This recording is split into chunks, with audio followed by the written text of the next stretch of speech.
When you look at our societal values, and you think that basically the values are things of instant gratification, microwaves, computers, fast-paced, money, good looks, youth, beauty, all of that stuff. And then you think about what people envisioned when they pictured the oldest possible person they could remember. Think about the discrepancy between that. And what I want to emphasize is, obviously, we are all aging. So, what happens to our self-esteem if we age with those values? Obviously, it decreases as we age. What we need to do, and what we have been doing for many, many years, for those of us that have been working with geriatric services and elderly services and even in healthcare, is repositioning our paradigm. Some of you attended the meeting last week where I was talking about the number of elderly we have and how in the 1900s, early 1900s, the average age was 47. And now we have a lot higher average age. We have many, many more people living well beyond 60, 70, 80 years old. So we really have to change the paradigm that we look at as we look at healthy aging and being able to maintain our abilities as we age. Now, generally speaking, there is definitely some physiologic decline that occurs with aging. That's a part of normal aging. It doesn't necessarily mean it's associated with disease, but just physiologically, as we age and get older and older, our body tires out. And so there are certain things that occur as a normal part of aging. Our reflexes get slower. One of the reasons why we might fall more readily is because of those reflexes. Our muscle mass decreases as we age. And since our muscle mass decreases, and we actually, as a body, we have 30% less cells in our body. So as our muscle mass decreases and our reflexes slow, here again, the ability to fall increases as we age, just because we are aging, not because there's anything necessarily a disease functioning or a disease process occurring. It's just because of normal aging. In addition to those things, all our senses decline with aging. Our sensation, our touch, our vision, and our hearing and taste and smell all decrease a bit with aging. All of those things are what helps keep us oriented in space and time, those sensations. So as they decrease, again, we are more likely or more apt to fall simply because of that. So there's a lot of things that work just as a part of time, not because of any disease processes at all. Research, however, has shown that the brain functioning continues and adaptations can be made as we age to continue to help us function optimally well into our hundreds. So even though physiologically our bodies are decreasing in reflexes and muscle mass and cells, we still can continue the brain function, adaptations, etc., to be able to live an optimal life well into our hundreds. Jean, I think this is pronounced Jean because she's French, but Louise Calment was the oldest person to ever have lived. She died at 122 years, 164 days. So she was like 122 and a half years old, this woman. She took up fencing when she was 85 years old. She rode bicycle at age 100. She quit smoking at 117 because she was nearly blind and she was too embarrassed to ask for a light. She outlived her daughter and her grandson. Of the top 100 oldest people, 5 of them are still living. 3 of those are in the United States, 1 is in Japan, and 1 is in Italy. 91 of them are women, and 9 are men. So take heed. We'll see why in a little bit. 54% of them lived in the United States. Others who have been octogenarians and higher. Arthur Rubinstein was a noted pianist. He played well into his 90s. And we're going to talk in a few minutes about how that was possible for him. Dr. DeBakey, he's a cardiovascular surgeon from Texas, and he was kind of one of my favorites as a young nurse in cardiology. He was still operating, doing cardiovascular surgery at the age of 90. And when he retired to do something else. So he took over to be chancellor of the Baylor College of Medicine after he stopped operating at 90. In healthcare history, we know, and as I mentioned a few minutes ago, the average life expectancy in 1900 was 47 years old. At that time, there was a lot of people that died in childbirth, both babies and moms, due to simple infections and hemorrhage and accidents. Between 1920s and 1960s, we had the advent of antibiotics and insulin, which definitely helped to decrease infections and help keep people alive. The early 1950s, we started with the baby boomers, and so we had more and more in that generation being born. And in 1965, Medicare and Medicaid Act came into effect, which funded both care for people over 65 and the poor, as well as funding research and funding education. So we had more and more doctors and more technology.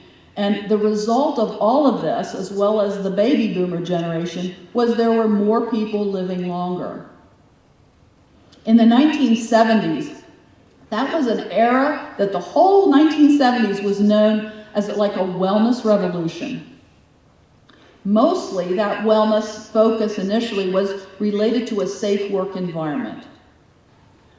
But the other focus was on preventing negative outcomes of health conditions. So there was a recognition that there were more and more people now beginning to live with chronic illnesses, and that if you could find ways to maintain your functioning despite those health diseases and disease processes, that you would be able to live a longer life in a well state. In the 1970s, most of the wellness focus was really related to targeted for children and then people under 65.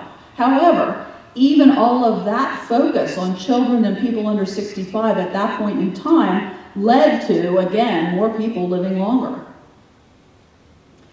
In 1900, remember when the average life expectancy was 47 years old, there were 3 million people in the United States over 65 years old. 3 million.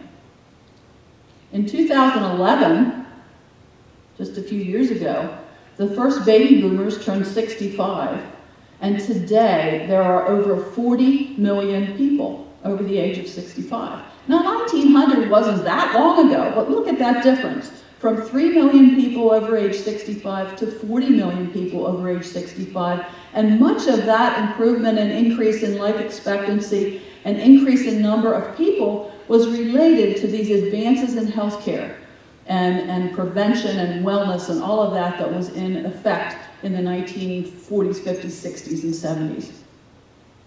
In the next 20 years, it's projected to be 72 million people over the age of 65, which will represent about 20% of the total population. Now, who are these people that are living longer and currently are becoming elderly?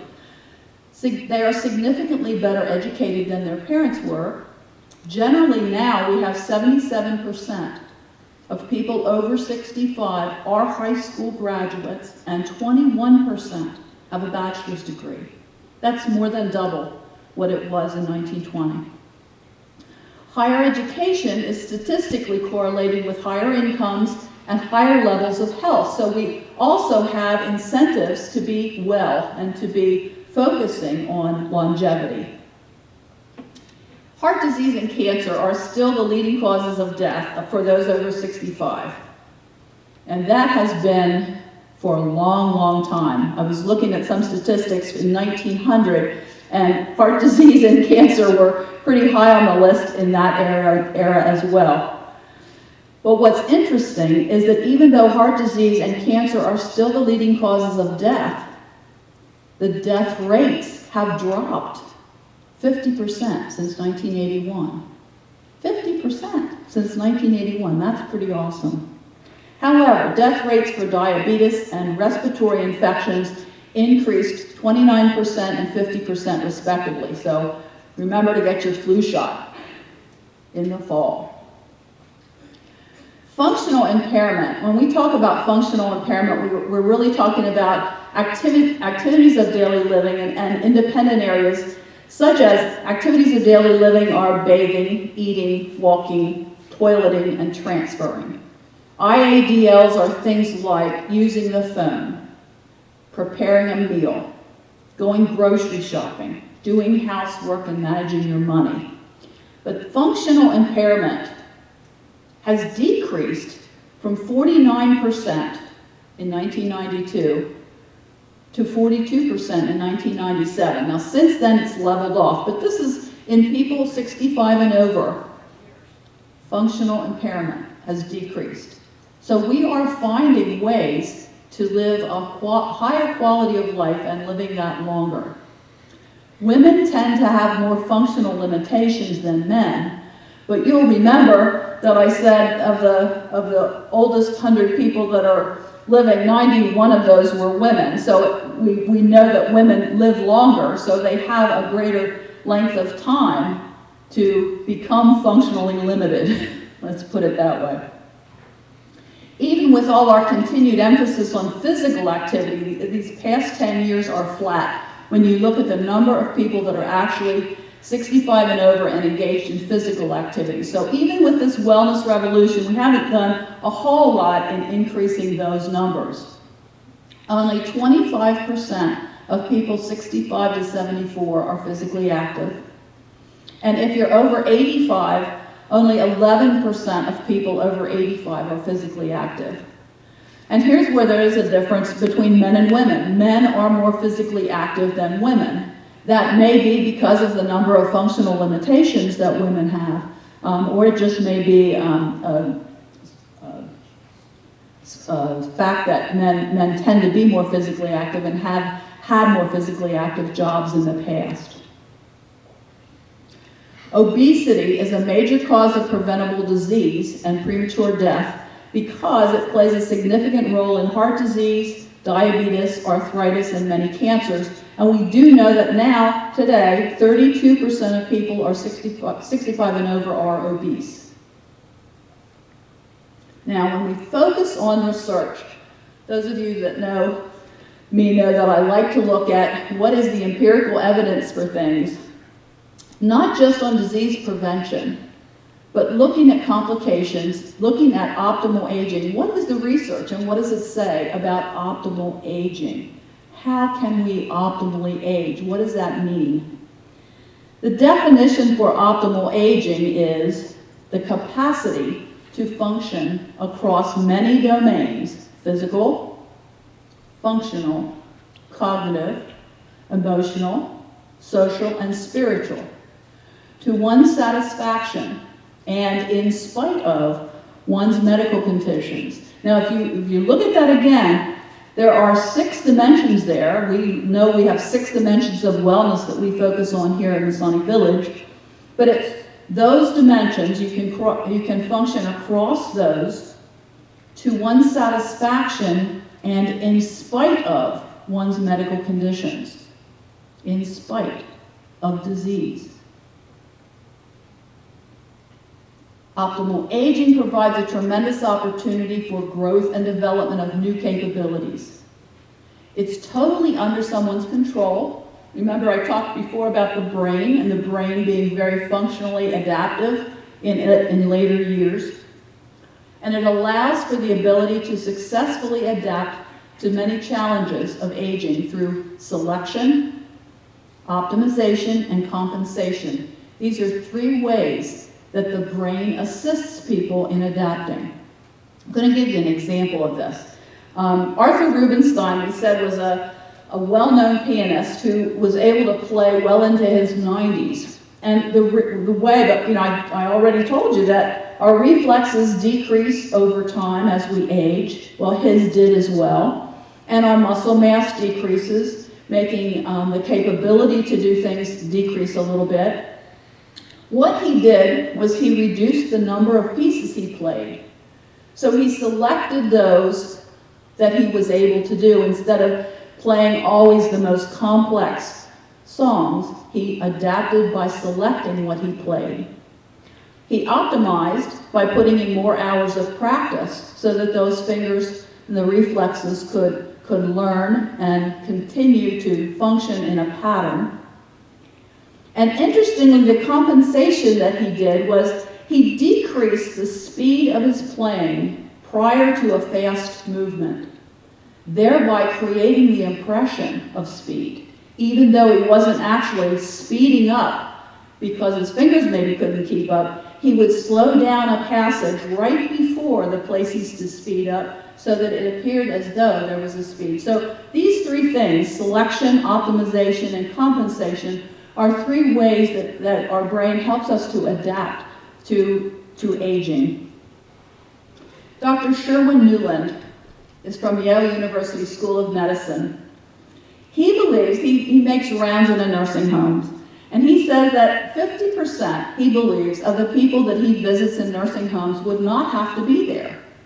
He believes that they were not strong enough to function on their own, and that strength is something that can be trained and taught. He himself began lifting weights at 68 years old and found that strength, your strength, muscle, even though you have less muscle mass, your strength can double in 6 weeks. Dr. Sherwin Newland believes that creativity and curiosity are the keys to vitality in old age. He says you need to look forward to something every morning. You need to work in a garden. You need to volunteer. You need some sort of social engagement with other people. Connect. It's all about, I always say, it's all about relationships. Learn something new. Take a trip. Walk a different path. Stimulate your brain. The brain is the only organ that determines how it and how you will age. The more you stimulate your brain by engaging in mental activity, the more plasticity you develop. Some of you have heard of brain exercises and crossword puzzles and all sorts, learn to play a new instrument and all those kinds of things to keep your brain engaged. All those things help to increase the number of synaptic connections between brain cells. And that is what helps you age optimally. Research shows also that social support directly affects biological function. Social support directly affects biological function. I should remember this tonight when I'm talking to the volunteers, because this is a critical factor in the physiology of volunteering as well. Social integration, being involved with other people, being involved in groups, volunteering, doing for others, all of those kinds of things have been found in research to decrease levels of C-reactive protein. C-reactive protein is a substance that is a risk factor. The higher your C-reactive protein, the more potential risk you have for heart disease. And so this has been found to decrease with social intervention, social integration, social activities with other people. So involvement in social activities with family and friends also has been found to reduce the decline of activities of daily living and to enhance recovery of function. Even after, if you have a surgery and you're laid up for a couple of days or whatever and you find you're very weak, in addition to rehab, social interaction, social activities help to enhance your recovery and to decrease the after effects or the negative effects of immobility and bed rest and that sort of thing. So there's a whole lot going on. We haven't even begun to tap in on all the research that connects the mind and body, but there is so much that's going on now, and positive things are being found with regard to that. Research has also shown that productive work, meaning something that gives you life meaning, doesn't necessarily have to be an occupation or work that you go to 8 to 5 or 9 to 11 or whatever. It can be anything with a life meaning, like volunteering and social interactions, also have independent protective effects on functional health. Improved well-being, significantly lower rates of depression, decreased risk for heart disease, longer independence is being able to be maintained, and an improved immune system. The immune system is what helps fight off disease and illness. So an improved immune system. Some of these things are also what I found when I was looking at the research on volunteering. I also found that volunteering will help to decrease mortality. Interesting. This all ties into the research that's being found on longevity. One of the things that, this is not a ideal drawing here, but let me try, whoops.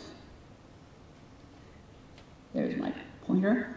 If you look at this as being a function of age from, say, 0 to 100, the thought is that we generally, over time, as we increase our age, we get to an optimal level where we are functionally on top of our game. We're doing great. We're physically great. We're mentally alive and active. And that we get to the top of our game, and at some point along that, however many years that might be, and then we slowly start, and the effects of aging kick in. And some of the things start with the physiologic changes in aging that I mentioned before, our decreased muscle mass and a less number of cells, and all these things start, and we slowly start to decline and decline and decline until we die.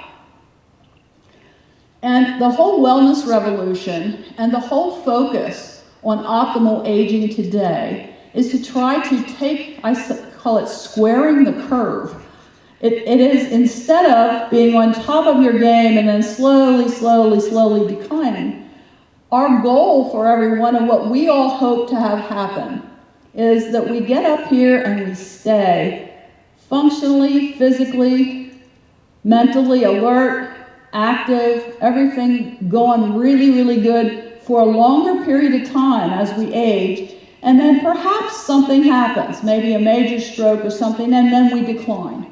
So that we don't have this long period of ages, years and years of decline, but that we get up to the top of our game and we stay there for a while. Now this would probably normally just go down a little bit here, but that it stays high for years and years until something happens and then we die. And that's obviously what the wellness movement was all about. It was trying to optimize our physical, mental, spiritual wellness, all of that, for as long as possible and keeping us on top of our game. In conclusion, we can look at advances that we have in controlling chronic diseases, and we have made so many advances that it is unbelievable. With the money that has been poured into the healthcare system since the 1960s, we have many optimal abilities to control chronic disease and allow us to live well beyond our 100 years old with very few limitations. But to live well and age well means to always keep moving forward mentally and emotionally and reaching out to others. Creating a life worth living is not related to the medical advances of the past and future specifically, but to the meaningful relationships that we develop today. Optimal aging is an attitude more related to choices that we make than to the actual number of years we have. I wanted to just read an excerpt here from a man named Perry Grisham. It kind of says all of this sort of in a nutshell. He says, "Fierce no more is the specter of old age. I now see life as a series of renewals. Senility is for those who abuse the body. or fail to qualify for renewal. Despondency is for those who fail to find new challenges. Loneliness is for those who fail to cultivate new friendships. Despair is for those who have lost their nerve. I have faced all these specters, and I have defeated them. With eagle wings, I soar above them. Old age is truly better than youth or middle years.